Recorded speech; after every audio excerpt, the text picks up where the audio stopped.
Good evening. My name is Krista Bowe, and I'm an academic advisor for the TRIO Student Support Services program, and I'd like to welcome you tonight to our Wolf Talk. This Wolf Talk is sponsored by NSU Athletics. The speaker series focuses on unlocking creativity, self-regulation, productivity, and the digital age, and it's held in conjunction with our common read book, Bored and Brilliant. Our speaker tonight is Dr. Erin Haugen. Dr. Haugen is a licensed clinical psychologist and sports psychologist in Grand Forks, North Dakota, who focuses on using psychological science to improve the performance and well-being. She is passionate about sport performance, athlete mental health, interprofessional practice, and professional well-being. Dr. Haugen has a PhD in clinical psychology and is a certified mental performance consultant through the Association for Applied Sports Psychology. She works with athletes from over 20 different sports, from recreational to elite levels, to include professional and Olympic athletes. She also specializes in working with collegiate student athletes. Dr. Haugen is employed at Assessment and Therapy Associates of Grand Forks and is an adjunct faculty member at the University of North Dakota. She teaches sports medicine fellows from family medicine and physical therapy, as well as athletic training students. She provides consultation and mentorship for individuals interested in enhancing their work with athletics and pursuing the CMPC credential. In her spare time, Dr. Haugen competes in triathlons and enjoys camping and hiking with her husband and 3 Border Collie mixed rescue dogs, Molly, From, and Eddie. Please help me welcome Dr. Erin Haugen.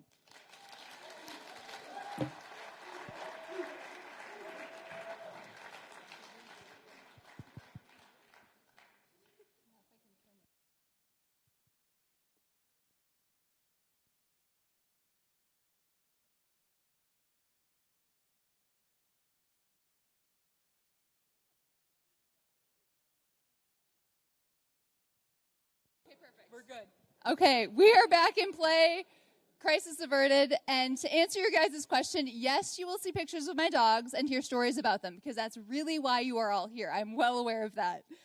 So I'm really excited that you guys are all here tonight. I really love talking about psychological science and its application in sport, academic, and life realms. So I'm really stoked about just being able to help you guys think about things, whether it's attention, well-being, mindset, and hopefully a different way to help you just pull some different things that you can do and implement in your daily life, whether it's sports, academics, or just general life.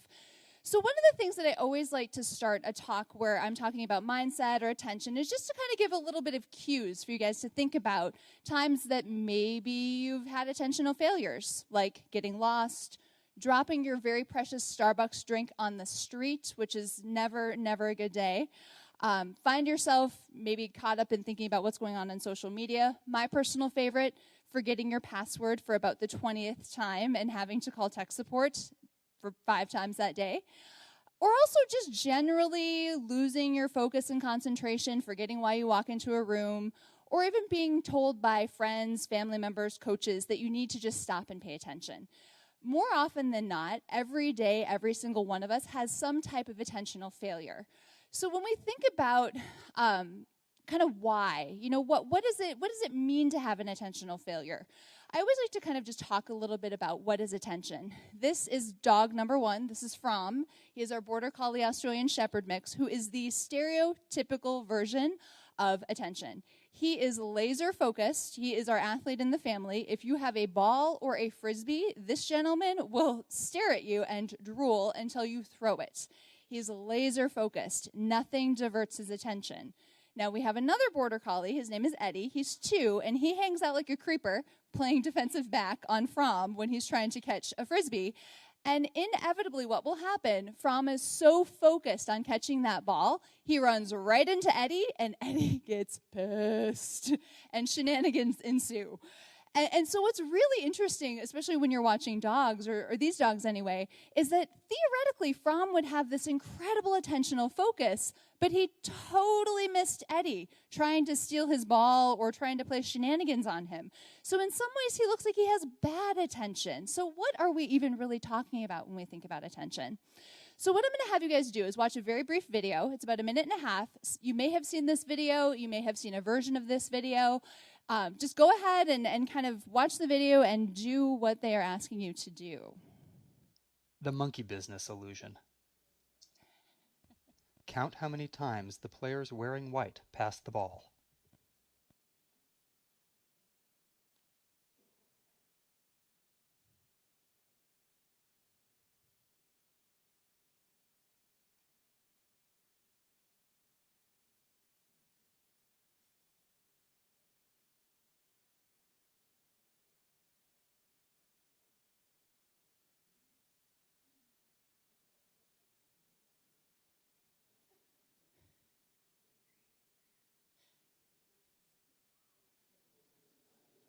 The correct answer is 16 passes. Well done, well done. Did you spot the gorilla? Gorilla, anyone? For people who haven't seen or heard about a video like this before, about half missed the gorilla. If you knew about the gorilla, you probably saw it. But did you notice the curtain changing color or the player on the black team leaving the game? Let's rewind and watch it again.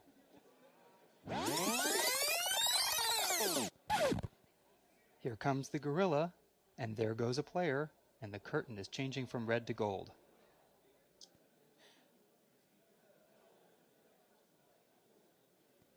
When you're looking for a gorilla, you often miss other unexpected events. And that's the monkey business illusion. Learn more about... Right? Well done. Good job. Very exciting, I'm sure. So the first time I watched that, I was like, there was not a gorilla. And of course, being the skeptic that I am, I couldn't actually trust the rewind that they did. I actually had to rewind the video and watch the original version myself. And I was like, there's a flipping gorilla there.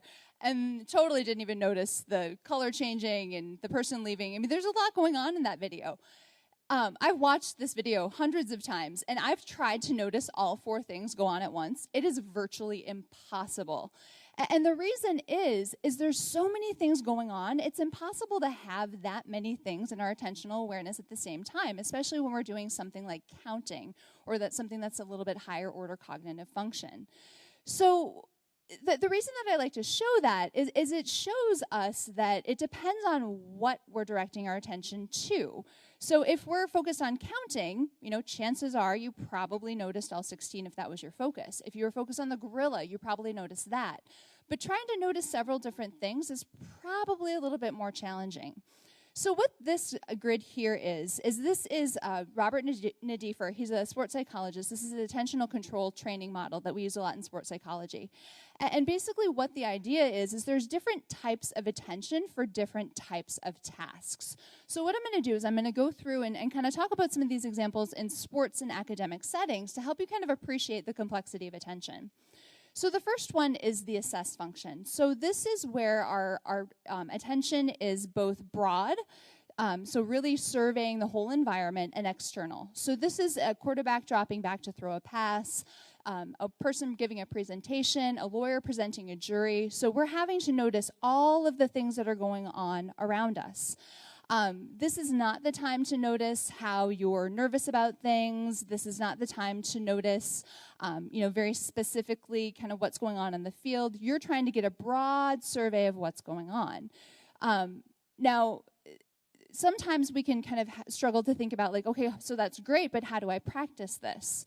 So one of the things, I was working with a student athlete the other day, and this person wanted to kind of increase their attentional control training and work on having more of a broad external focus. And so we actually did this exercise focusing on many different sounds. And it was really windy that day, and the person is like, I literally only hear the wind.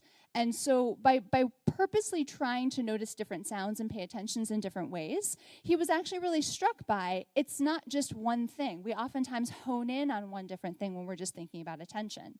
So what I want to have you guys do, because I'm a sports psychologist, and what do we do in sports psychology? We practice. So I want you guys to just go ahead and close your eyes and practice this for a few seconds. Try to hear as many different sounds in the room that you possibly can hear.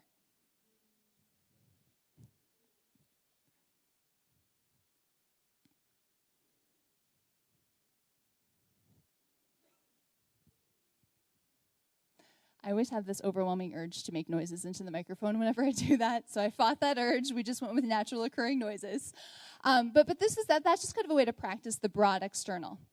So the next one is analyze. So this is broad internal. So this is when we're taking information, all of the information that we have in our brain, and really kind of filtering through it. So we're writing an essay. It's a golfer planning a shot.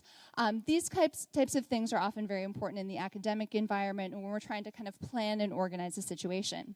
Now this one is a little bit different in terms of practicing, because what you do here is you focus on every single thought, sensation, and feeling that you have. So let's go ahead and take kind of a few moments and just close your eyes. Notice all your thoughts. Notice how your body feels. Notice what emotions you're having. All the different internal sensory information that you have.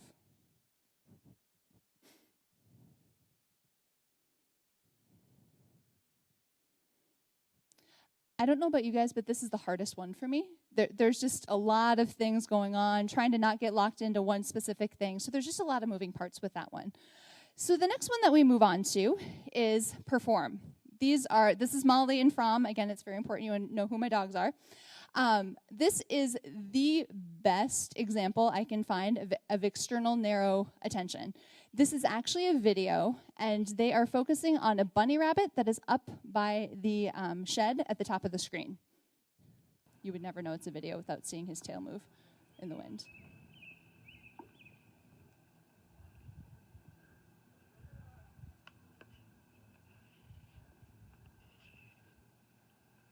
They would do this for hours, by the way.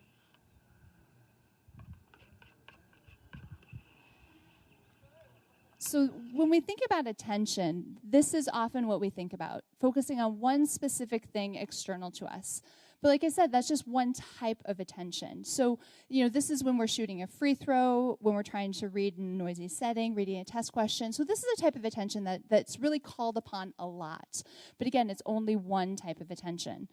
So how we practice this particular one is we focus on one sound in depth. So what I want you to do is I want you to close your eyes, pick a sound in the room, and notice all the different intonations of that one particular sound.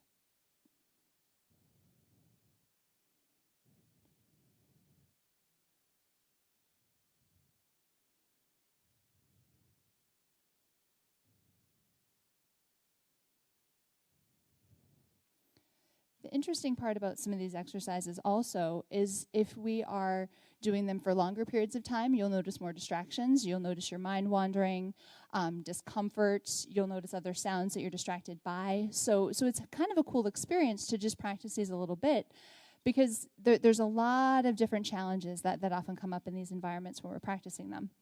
And then the final one is the rehearse, this is very narrow and internal. So this is when we're using imagery to learn a skill, when we're memorizing a fact, when we kind of do a reset before we lift a heavy weight. It's also in the academic world kind of memorizing facts, which we often do when we're studying. So it's very specific and it's within you. And how we practice this one is kind of the stereotypical focusing on our breathing. So go ahead and close your eyes and just focus on your breath. If your mind wanders off, just bring your mind or bring your focus back to your breath.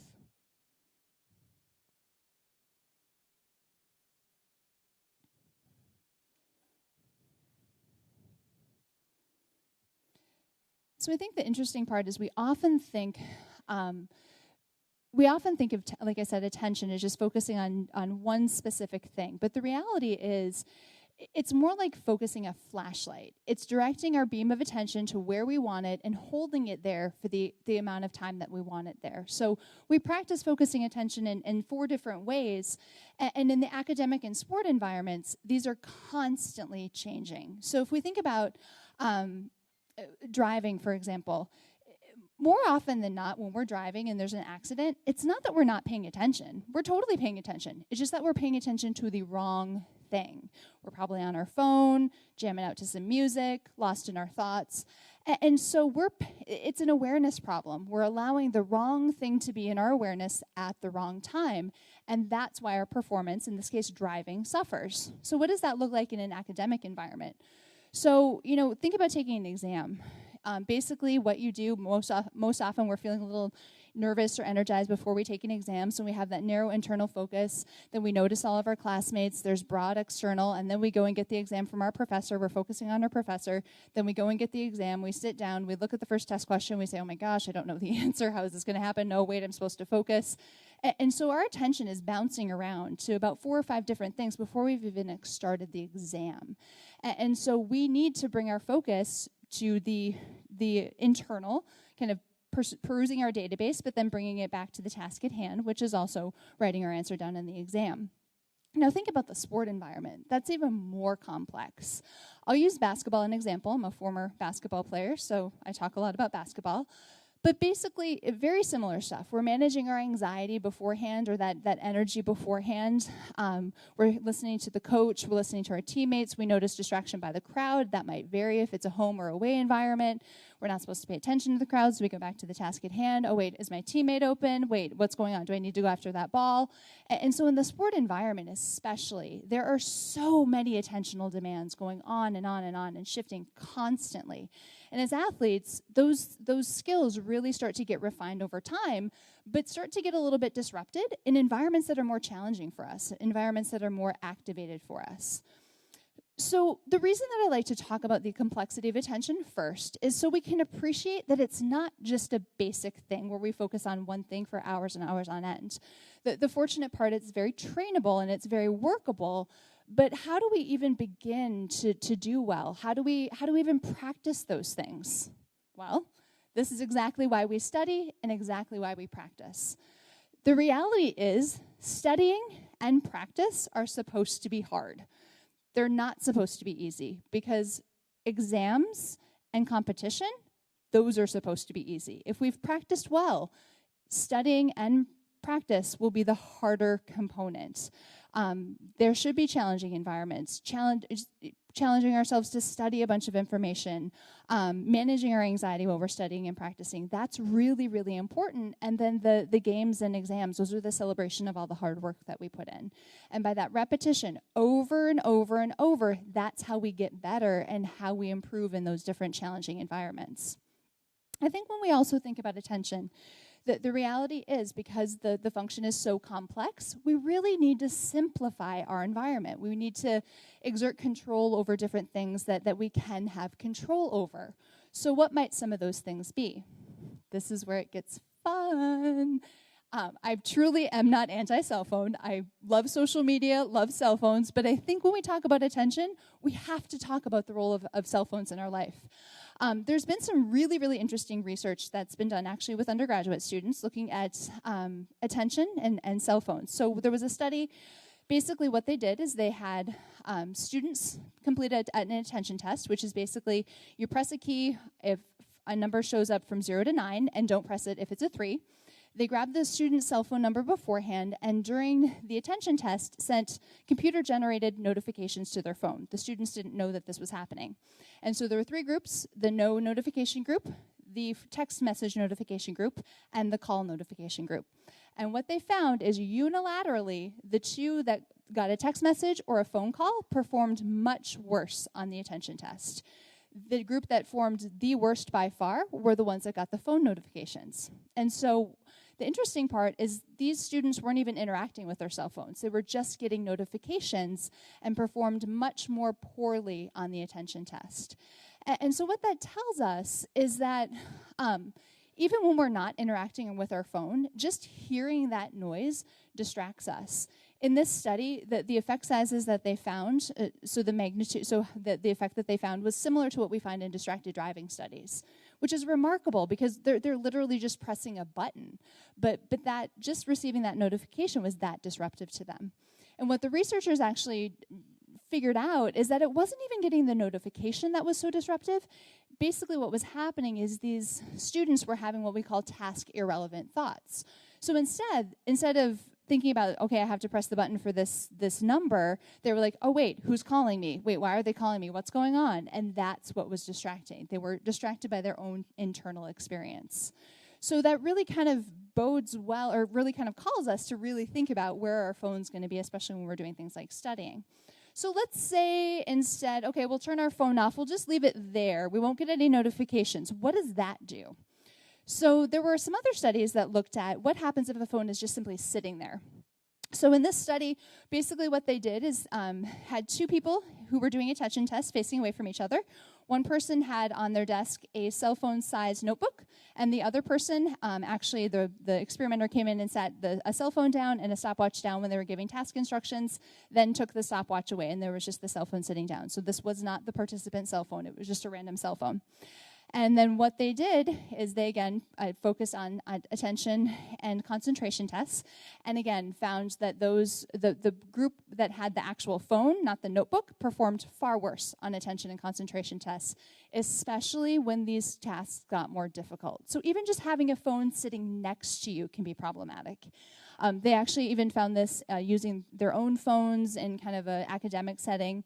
So really what the research suggests about cell phones is if you're having to focus, you're best off out of sight, out of mind.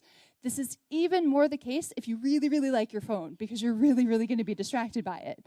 And so the reason that I bring that up is we want to make sure that what we're doing, we focus on the task at hand. And so if we know our cell phone is going to be distracting to us, remove that barrier, remove that obstacle so you can focus on studying, which is going to be much more efficient and effective than if you have your phone sitting there. The next thing that we can control is sleep. So we know unequivocally that sleep impacts attention.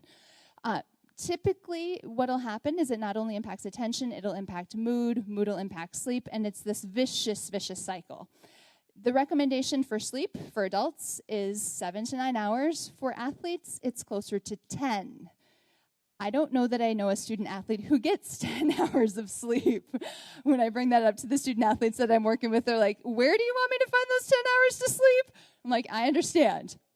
But the important part is knowing that we do have some control over what our environment looks like. And we should exert some control and should exert some prioritization of our sleep, because that not only improves attention, but it also very much improves performance and recovery. So how do you know if you got a good night's sleep? It's just basically you feel rested and rejuvenated the next day, which also calls into question coffee. Is coffee helpful?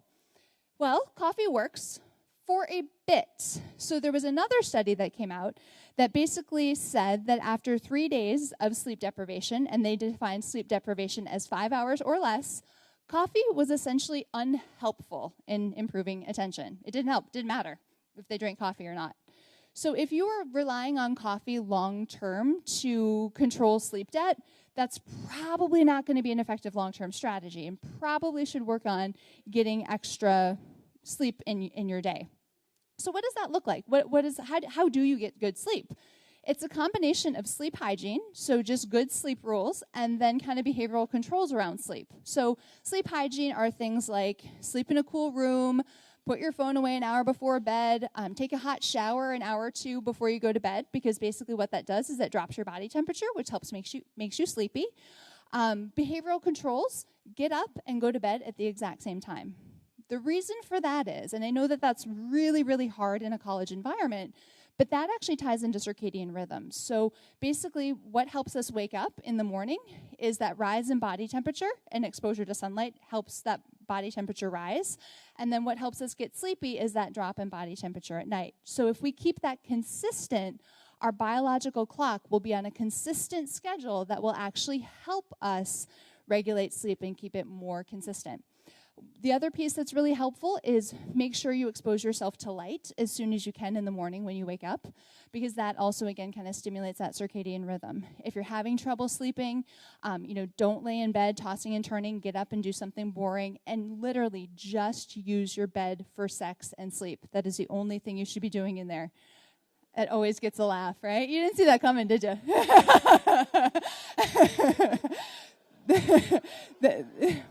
You're welcome. You're welcome.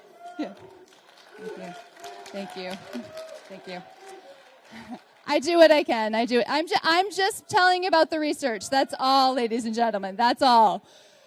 But what you should not be doing in your bed, you should not be studying in your bed. Studying in your bed is a terrible idea. Watching Netflix in your bed, terrible idea. Go watch Netflix on the floor in your room. That's much better. But just keep your bed for things that it's supposed to be for. Because the second that you're lying in bed reading and studying and watching Netflix, you're awake. And you're classically conditioning yourself to stay awake in bed, which is not helpful for anybody, actually. So that kind of calls into question the next layer, which is having a good mindset really, really, really involves having a plan. Because if we're going to perform well, we need to know what we're doing. We need to set goals. If we don't know where we're going, how in the world are we going to get there? So what does a good plan even look like? Whenever I develop plans with athletes, it's a very basic thing, and I want to keep it simple, but it's actually really, really effective. So what we'll do is we'll have them develop 1 to 3 goals that they want to have for practice. It's better to have fewer goals that are very doable but challenging than to have too many goals. And then I basically give them a sheet, and so for every practice, every study session, competition, exam, what are your goals? What went well? And what can you do better next time? Every single day, this is what we do. And the reason for that is you are refining over and over and over how can you be better at what you're doing constantly, being very intentional. So you're going into practice, you're going into your study session knowing exactly what you want to do. You're not like, oh, I just kind of want to study. What do you want to study? For how long? Is it terms? Is it writing an essay? If it's practice, what do you want to work on? Do you want to work on shooting? Do you want to work on drills? Do you want to work on being a good teammate? What do you want to do? How do you know you've been successful at practice? Now, inevitably, when I focus on this with athletes, the thing that comes up are the times where we don't do well. The plan doesn't work. It fails. It is not a good scenario. We tried it. We had an outcome that was very, very different than what we hoped for. I actually really, really, really encourage all of you to just simply embrace failure. It's uncomfortable. We don't like the word. I use that word all the time in my office. I don't shy away from it. All that failure is data. It just tells us something didn't work. It doesn't mean that we're a terrible person. It doesn't mean that we can't do it. It just means our plan wasn't terribly effective. There's a quote, actually, I think by John Sinclair, that I actually really like about failure. Failure is a bruise, not a tattoo. It's temporary. It's a state. It is not a sense of being. It is okay. We're going to fail. For me, when I went to high school in a really, really, really, really rural part of North Dakota and got to college, the big city of Grand Forks, and I literally had no idea how to study. No clue. Had never really had to study in my entire life. And my first biology exam, I got a 29. And I was like, what are those numbers that are on my paper? I was a straight A student, had no idea what those were. Had I not gotten a 29 on that exam, I probably would have not learned how to study. I wouldn't have gone and saw a tutor. That was simply data telling me I was not ready for what was ahead of me. And so if we can just embrace it in that way and not get bogged down in it and be flexible in how we're thinking about it, that really helps keep us focused on the right thing and not get bogged down in those emotions that can be really hard sometimes. So now, kind of talking a little bit about emotion. This is the Yerkes-Dodson law, which you may have seen if you've done any sports psychology classes. And so basically, we need some level of activation for performance. So if we're too far on the left side, low activation, we're probably not going to really care about stuff. We're probably going to be kind of sleepy. We're not really motivated, so our performance is going to be lower. Also, if we're too far on the right-hand side, if our activation level is too high, that's also not going to improve performance. So we want emotions to be part of the process. Emotions are good. Activation is good. It's healthy. It's functional. It's just how we think about that and how we implement that that's really important. Now, the research also suggests that the level of activation is also going to matter based on the task at hand. So something like golf, which is a very precise sport, is going to require a lower level of activation than something like weightlifting. We're just using brute force activation to push those weights.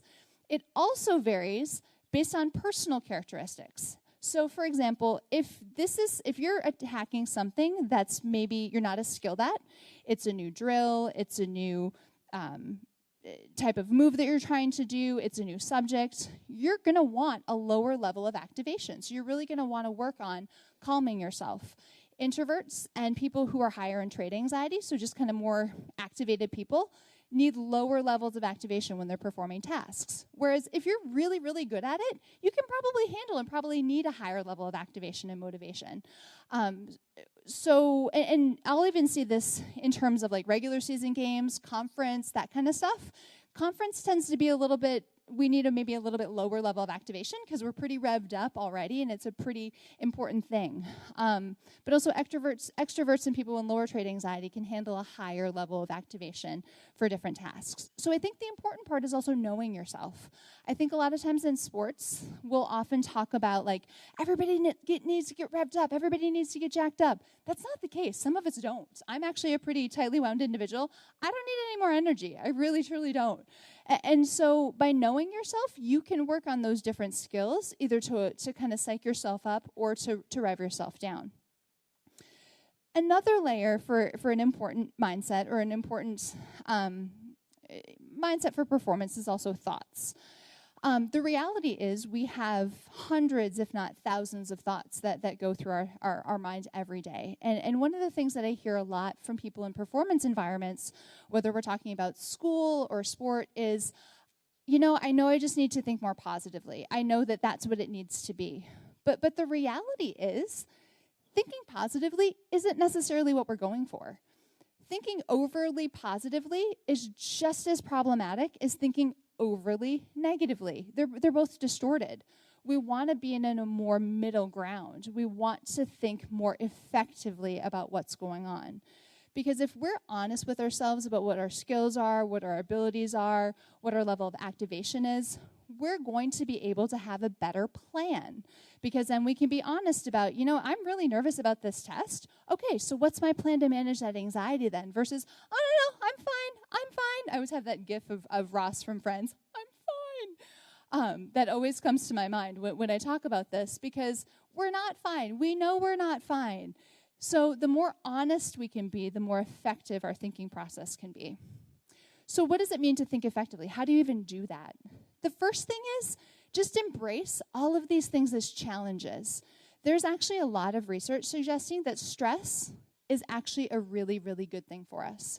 A lot of times in our society, we say stress is bad, don't be stressed. Stress just simply means it's something important to us. It matters. Because again, if there's not some level of activation, we probably don't care.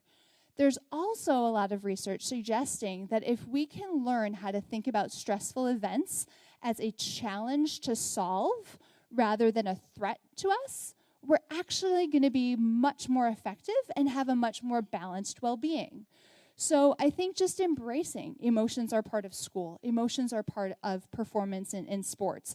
Embracing that what we have before us is a challenge to solve. That's such an effective space to be in. The second piece is then we go ahead and execute the plan. And so when I'm developing plans with student athletes, we actually develop plans for failure. We develop plans for, okay, so what happens when you start thinking in the middle of a 6K race at conference, I can't do this. That hill's too hard. What's your plan? How are you going to respond? And initially, it feels kind of uncomfortable to do that. But by developing the plan, it makes it less scary. You know what to do when that happens. If it happens, all right, this is what I do. If it doesn't happen, okay, sweet. We just keep moving on. And then you know what you're going to do and when. Then, as I was saying before, you go back and refine the plan. What worked, what didn't work, and then you go ahead and do it again. And it's this constant loop all the time. And it's this really, really cool process because you get to learn a lot about yourself, maybe in ways that you kind of knew, but I think what's really cool about it is you learn a lot of things about yourself that you might not know otherwise that can really help you grow and be more effective and, again, more intentional about what you're doing and why you're doing it and placing your attention where you want it to go. The one last kind of main concept that I'll throw your guys' way, this is something we talk a lot about in psychology, is controlling the controllables. I think the reality is what happens is we get so caught up in these things outside the circle that we forget to use our skills to focus on the things inside the circle. So we have no control over what other people do, what other people say. We have no control over decisions coaches make, what your class rank or placing is, which people kind of argue with me sometimes, but I'm like, no, you only have control over the effort that you put in. Somebody might actually score better on an exam than you. You have no control over that. So the more that we can just own that those are not in our control the stuff in the middle, the more effective we can be. I also really encourage people, so when we get distracted by things, use that distraction as a way to remind yourself to go back to the task at hand. So if you find yourself thinking, wow, I can't do this, or oh my gosh, it's so cold outside, why'd I have to practice outside? Oh yeah, that's right. That's my reminder. Okay, what can I control? All right, I can control how I think about this. Okay, this is uncomfortable. I don't like it, but it's actually going to help me perform better because I'm practicing in the conditions that we're going to be playing in. Use those frustrating things, use those times where you get stuck in the suck to actually remind you to go back to the task at hand. And I really also want to encourage all of you to think about all of this as a constant, ongoing growth process. One of the reasons that I like working with college students so much is it's such a time of cool learning and understanding about ourselves. There's a lot going on. We're managing a lot of different roles, especially as student athletes. Oftentimes we're managing 2 full-time jobs, and it's a lot. And high-level students and students we're managing, sometimes we're actually managing a job and being a full-time student. There's a lot of stuff going on. And so I think the more that we can use this as a way to learn about ourselves, understand our strengths, how we can do more of the things that we're good at, and then also our weaknesses, so we can learn how to bridge some of those gaps and kind of build some skills in those ways. I tell the college students that I work with all the time, if we can master that process during college, adulthood's going to be easy because it's going to be a little bit more straightforward. We've took advantage of this time with people around us and coaches and colleagues and teammates and other services on campus, professors and academic advisors. We're using them to our advantage and can actually learn more and more about ourselves, which can actually be a really, really, really cool thing. So I want to thank all of you for gracing me with your presence this evening. You're welcome to ask any questions. If you don't want to ask questions of the group more broadly, you're welcome to come up and chat with me afterward. But this is how you find me, and thank you for spending time with us this evening.